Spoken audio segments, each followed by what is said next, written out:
de persuader le maximum de personnes d'une part maintenir leur choix de front de gauche, puisque vous le savez, il y a près de 1100 électeurs sur la 3e circonscription qui ont voté front de gauche, donc plus de 13%, ce qui est très très intéressant comme résultat.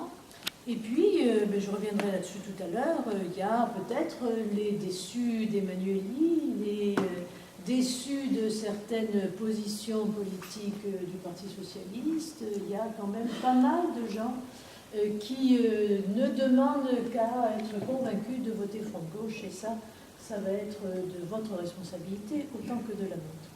Alors, vous le savez peut-être, il y a eu un petit buzz médiatique samedi avec le Sud-Ouest, donc j'affirme haut et fort, et voilà, M. Desclas est là, et je sais que j'ai reçu les excuses, et par écrit et par oral, de la rédaction du Sud-Ouest. Donc nous ne sommes pas étiquette Front National, vous imaginez, je pense que beaucoup d'entre vous ont eu la même réaction que nous. Nous ne bénéficions pas jusqu'à présent d'une couverture médiatique telle que l'en bénéficie M. Emmanuelli justement, puisque dernièrement il était encore en double page en photo, qu'il a obtenu un 18 sur 20 par Regard Citoyen, etc. Mais c'était quand même une erreur, bien sûr, de typo. C'est peut-être dû tout simplement à la jeunesse de la personne qui a fait l'article. Mais c'est une erreur qui est grave, bien évidemment.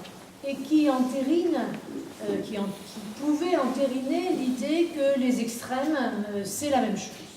Alors, j'en profite pour commencer justement par faire le point là-dessus, parce que c'est vrai que le Front de gauche a fait un score tout à fait honorable dans le département, mais malheureusement le Front National également. Beaucoup de personnes qu'on a rencontrées depuis nous ont dit « mais comment les gens peuvent voter Front National ici? Nous n'avons pas le problème, entre guillemets, de l'immigration ».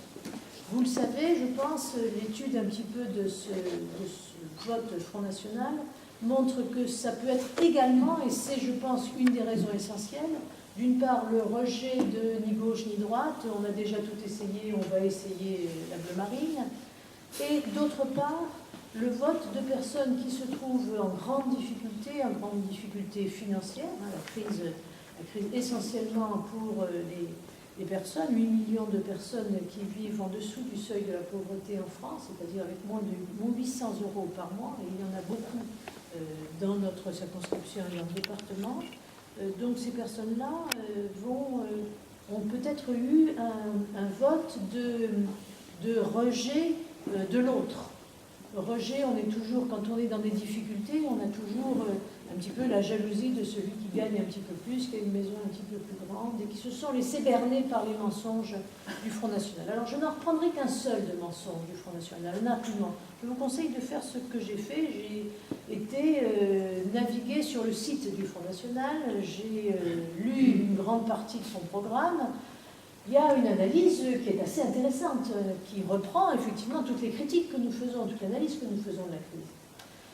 Bien sûr, je ne reviens pas sur la proposition concernant l'immigration, parce que c'est absolument odieux, et là je ne vais pas passer trop de temps à les lire, mais en ce qui concerne la crise, elle propose de renforcer les services publics, de renforcer l'école, l'hôpital, etc., etc. Absolument, à aucun moment, il n'y a de proposition de création de postes, de chiffrage, quel qu'il soit. C'est donc un mensonge absolu, parce que vous vous en souvenez, avant que la campagne présidentielle commence, on était en France, globalement, grâce aux médias, dans un état d'esprit, la crise, on ne peut rien contre ça, ce sont les marchés, c'est la finance, il va falloir payer.